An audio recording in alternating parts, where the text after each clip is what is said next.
이사야서에 등장하는 여호와의 종의 노래를 보고 있습니다. 오늘 우리가 함께 읽은 여호와의 종의 세 번째 노래는 이 종이 어떤 사람인지를 노래합니다. 4절에 등장하는 학자라는 단어는 가르치다라는 히브리 동사에서 파생된 단어입니다. 가르침을 받는 이들이라는 의미입니다.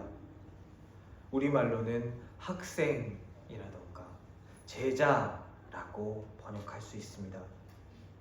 여호와의 종이 하나님의 제자로서 어떤 모습을 보여주는지 노래하면서 제자인 우리가 따라가야 할 여호와의 종 예수 그리스도가 가신 길을 오늘 말씀은 우리에게 말해주고 있습니다. 하나님께서는 제일 먼저 종의 귀를 여십니다. 4절 아침마다 깨우치시되 나의 귀를 깨우치사 학자들 같이 알아듣게 하셨도다. 예수님은 누가복음 2장의 말씀처럼 자라나면서 강해지고 지혜가 충만하여지셨습니다. 예수님은 회당에서 하나님의 말씀을 들으시면서 또 예루살렘에 올라가 예루살렘 회당에서 선생들과 듣기도 하고 묻기도 하시면서 자라나셨습니다. 그러면서 키가 자라듯 하나님의 말씀을 듣는 지혜도 점차 자라나셨습니다.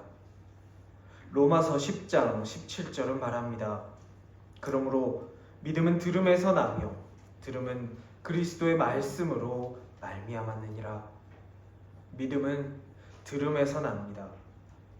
하나님께서는 우리의 귀를 열어서 깨우치사 알게 하시는 분이십니다. 이 땅에 오신 예수님도 먼저 듣는 데서부터 시작하셨습니다. 들으시고 깨우치시고 그 다음에 말씀하셨습니다. 우리에게 하나님의 말씀을 들을 수 있는 축복이 임하기를 축원합니다. 귀로 듣는 것 말고도 들리는 말씀을 적어서 우리에게 언제든지 편하게 하나님의 말씀을 들을 수 있도록 하셨습니다.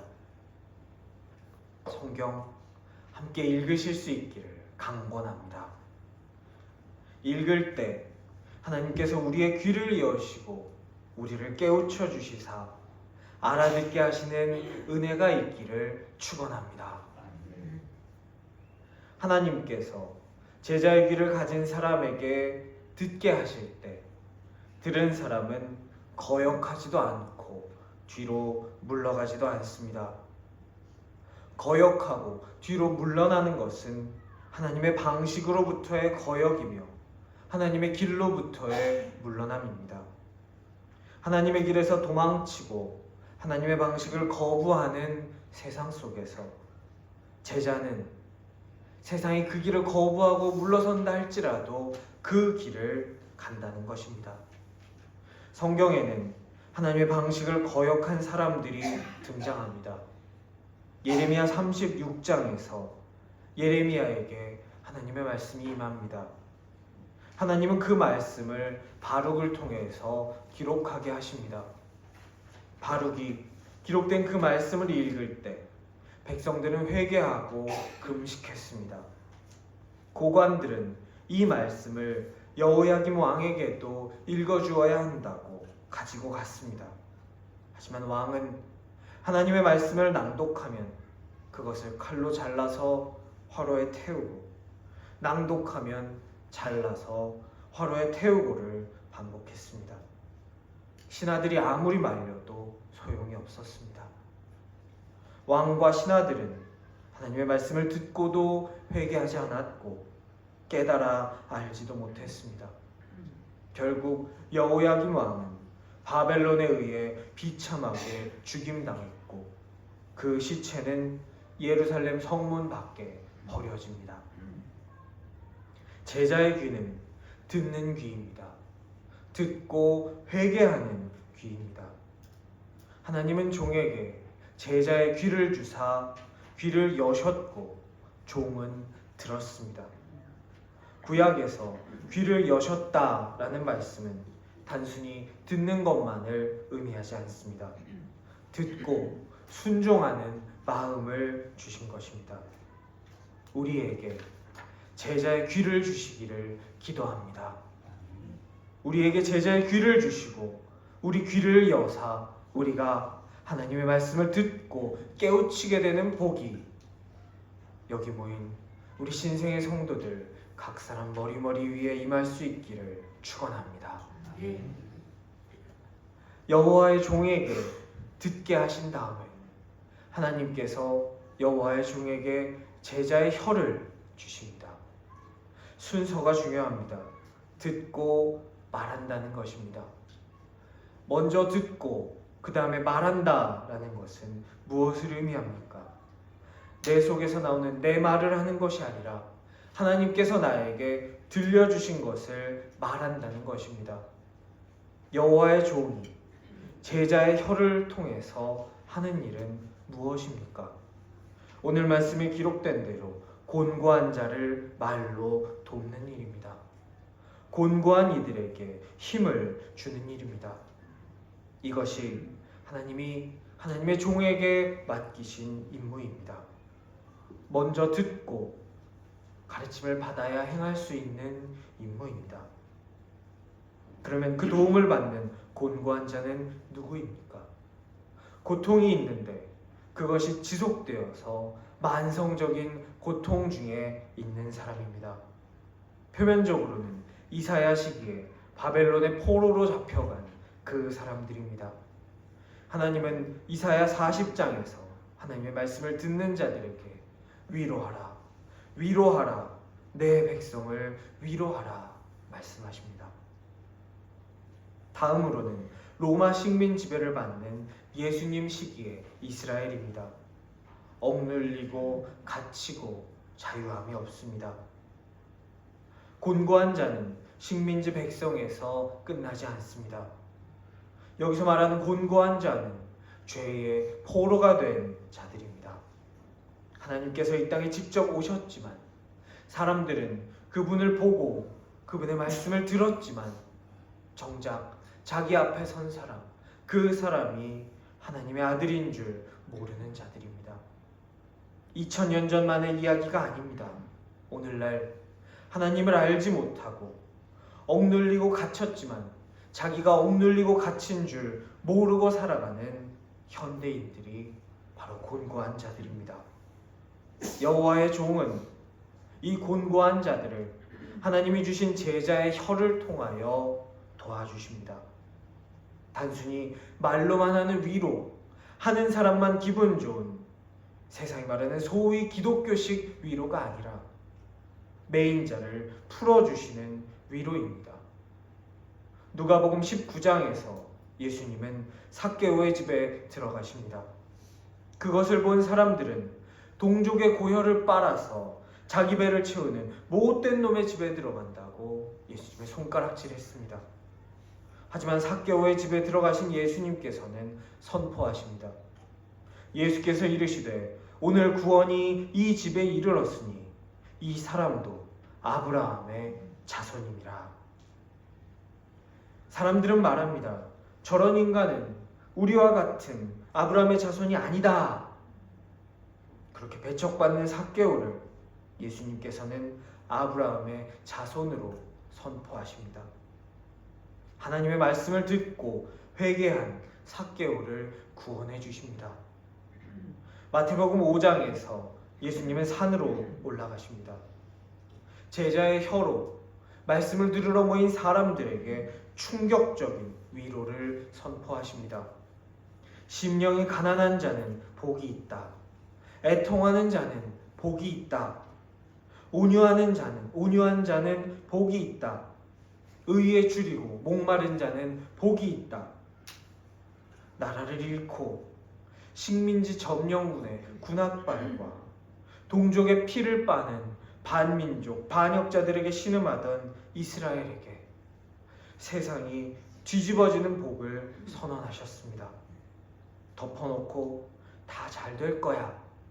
간절히 기도하면 다 들어주실 거야 이것이 아니라 네가 처해 있는 지금 너의 상황, 하나님의 방법과 하나님의 길 위에 있는 너에게 복이 있다라는 하나님의 아들의 선포에 의해서 고통스러운 현재 상황은 복이 있는 상황으로 전복되게 됩니다.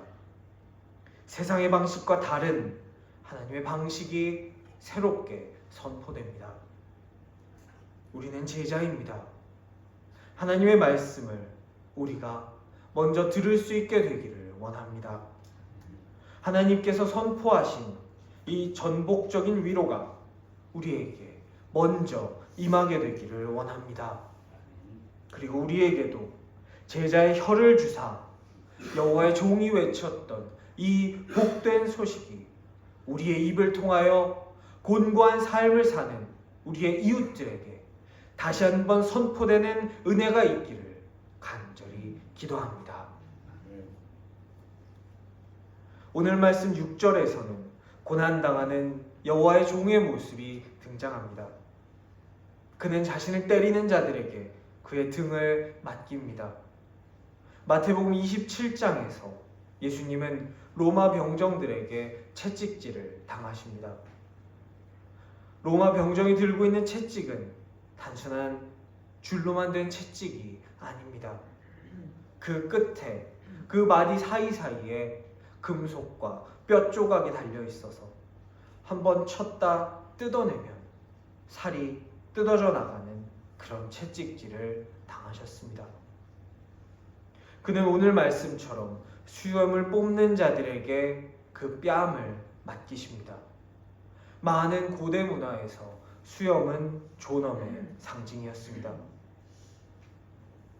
1218년 호라즘이 몽고에서 보낸 사신들의 수염을 강제로 잘라버리는 모욕을 주었고, 그로 인해 그들은 결국 몽고에 의해서 멸망합니다.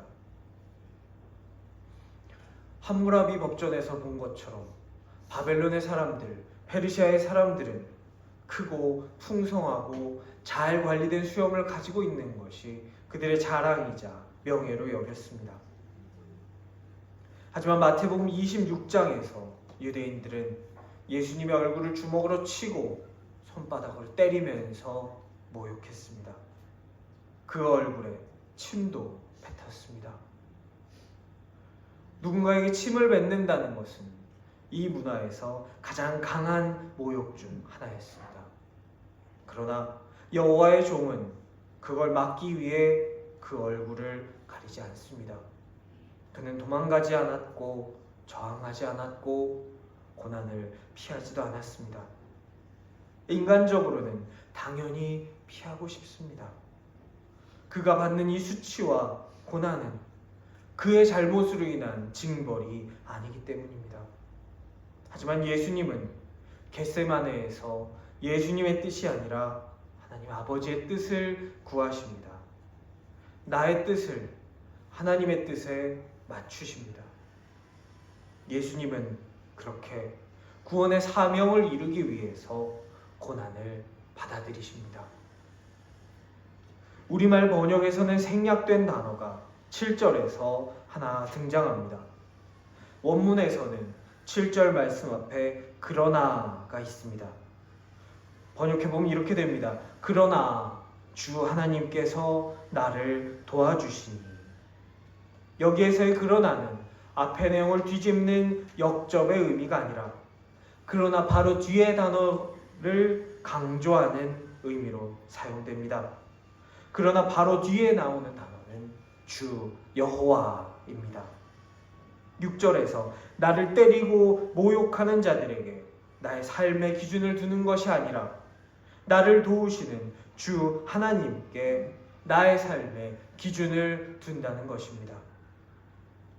하나님께서 도와주시기 때문에 내가 매질과 모욕들을 당하고 있지만 부끄러워하지 않을 수 있습니다. 우리 표현에서 얼굴이 굳다, 표정이 굳다라는 것은 스트레스, 긴장 혹은 언짢음 등의 상태로 인해서 우리의 얼굴이 경직된다라는 것을 말합니다. 하지만 히브리적 표현은 얼굴이 굳다라는 데에 우리의 그것과는 다른 의미를 가지고 있습니다. 히브리 표현에서 얼굴을 굳게 하다라는 것은 결심하다, 방향을 정하다, 뒤돌아보지 않다라는 의지적인 결단을 말합니다. 그래, 결심했어 라는 것입니다. 고난 속에서도 포기하지 않는 사명의 결단입니다. 어떤 폭행과 어떤 모욕과 어떤 고난도 하나님의 사람의 사명을 멈추지는 못합니다. 여호와의 종은 자신을 둘러싸고 있는 이 끔찍한 상황을 보는 것이 아니라 세상과 사람의 그 눈에 초점을 맞추는 것이 아니라 하나님, 나를 도와주시는 나의 하나님을 보고 있습니다. 8절은 세상이 나를 모욕한다 할지라도 나를 의롭다 하시는 이, 나를 도우시는 나의 하나님이 나와 가까이 계시다라는 것을 고백합니다. 고난받는 나를 그저 내버려 두시고 저 멀리서 팔짱 끼고 어떻게 되고 있나 구경만 하는 것이 아니라 나와 가까이 고통받는 나의 곁에 계십니다. 우리의 고통의 순간에 오늘 여호와의 종이 노래한 것처럼 나의 하나님이 나와 가까이 계시다 고백하는 그런 믿음을 가진 우리가 되기를 기도합니다. 9절입니다. 주 여호와께서 나를 도우십니다. 목자 잃은 양같이 나를 버려두지 않으시고 나에게 가까이 오사 나를 도우십니다. 우리는 이 말씀에서 주어를 주목해야 합니다. 누가 도우십니까? 여호와의 종은 여호와께서 도우십니다. 제자의 귀와 제자의 혀를 가진 자, 고난을 경험하는 자, 그의 얼굴을 굳게 하여 방향을 정한 자를 여호와께서 돌보십니다. 하지만 여호와의 종과 맞서는 자는 좀이 옷을 먹는 것처럼 헤어지게 됩니다. 그 맞서는 자를 여호와께서 직접 치십니까? 종이 그를 치십니까? 아닙니다. 그들은 그냥 내버려 두어도 옷이 좀에 먹히는 것처럼 그렇게 망합니다. 여호와의 길에, 여호와의 종의 길에 맞서서 거부하면서 선 자들이 그렇게 되었습니다. 우리가 여호와의 길을 따라서 제자의 길을 갈 때 우리 앞을 막아서는 자들도 그렇게 될 줄을 믿습니다. 10절은 그 종의 목소리를 청종하는 것이 여호와를 경외하는 것과 같음을 말씀합니다. 누가복음 10장 16절에서 예수님은 제자들에게 말씀하십니다. 너희 말을 듣는 자는 곧 내 말을 듣는 것이요. 그러니까 제자들의 말을 듣는 자는 예수님의 말을 듣는다라는 것입니다. 너희를 저버리는 자는 곧 나를 저버리는 것이요. 예수님의 말씀을 전파하기 위해서 파송된 제자들을 저버리면 그것은 제자들만 저버리는 것이 아니라 그를 보내신 주인 예수님을 저버린다는 것입니다. 나를 저버리는 자는 나 보내신 이를 저버리는 것이라 하시니라. 예수님을 저버리는 자는 예수님을 보내신 하나님 아버지를 저버리는 것이다. 제자를 저버리는 것이 예수님을 저버리는 것이요, 예수님을 저버리는 것이 하나님을 버리는 것이다 말씀하고 계십니다. 여기서 세상은 둘로 구분됩니다. 종의 말을 듣는 자들과 듣지 않는 자들입니다. 주님을 경외하고 그 말씀에 순종하는 사람은 어둠 속에서도 길이 보이지 않는 어려운 상황 속에서도 주님의 이름을 신뢰하며 하나님께 의지하라는 하나님의 음성을 듣게 됩니다. 11절까지 이어지는 말씀에서 생명의 길과 죽음의 길이 바로 여기에 있는 것이 제시됩니다. 오늘 말씀처럼 하나님의 음성을 듣는 자는 하나님을 신뢰하며 의지하고 한치도 보이지 않는 이 캄캄한 상황을 뚫고 돌파해낼 수 있게 됩니다. 하나님 없이는 안 되는 삶을 사는 복을 누리게 됩니다. 반면 하나님 없어도 되는 삶을 선택한 이들, 11절에 나오는 이들은 자기가 피운 불 속으로 들어가게 됩니다. 하나님은 인간이 행하신 대로 갚으시는 분이시기 때문입니다. 오늘 여호와의 종의 세 번째 노래에서 여호와의 종은 제자의 귀를 통해서 하나님의 말씀을 듣습니다. 들은 것으로 제자의 혀를 통하여 하나님의 사명을 말합니다. 하나님의 사명을 말하는 여호와의 종은 곤고한 우리를 도와주십니다.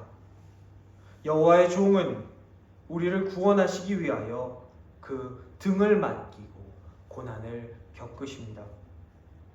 고난 중에도 히브리인이 가장 단단하다라고 생각한 그 부싯돌처럼 그 얼굴을, 우리를 구원하겠다는 그 결심을 굳게 하십니다.